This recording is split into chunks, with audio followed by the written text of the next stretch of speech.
So here's a walk down memory lane. So that's the first property there, 22 Herbert Road, that we bought in London. And what was so interesting is that if I turn all the way around, you can see it's on this beautiful big green here. And the station is about 5 minutes that way. You can see that tall building. It's just on the other side of that building there. And what's interesting is that Wimbledon Hill is up that way. So that's where the tennis is. That's where all the posh people live, up on the hill. So a lot of my friends bought 1 or 2 bedroom apartments up on that hill. And to be frank, when the crash came in 2007, 2008, they all lost 20% in terms of their capital value. So, I always say middle class and professional people chase capital growth. Well, that's a classic example of it. What was different is that I said to my friend, firstly, I love this green, it's very unique. And these are terraced houses. So you can see this terraced house here.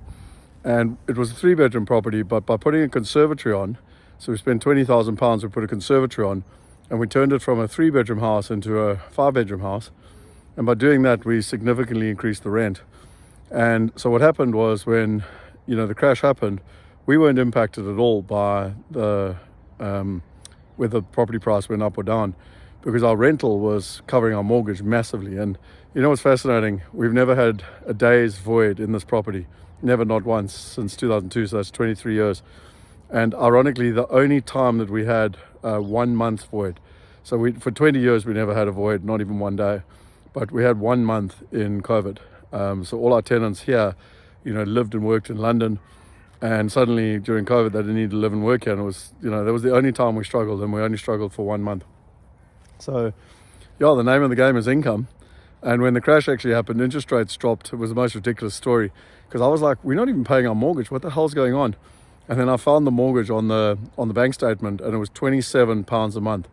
Now, to put in perspective, Sky or DSTV or basically pay-per-view TV was £47. So Sky was nearly double what the mortgage was.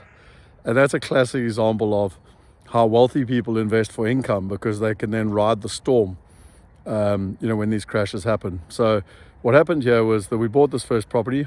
My mate and I, when people say you don't have money, it's all rubbish, because we literally had no money, but we figured out a way to do it. We had no money for furniture, so we literally, the very first thing we bought was a TV and a fridge, because the next day was a Tri-Nations rugby game.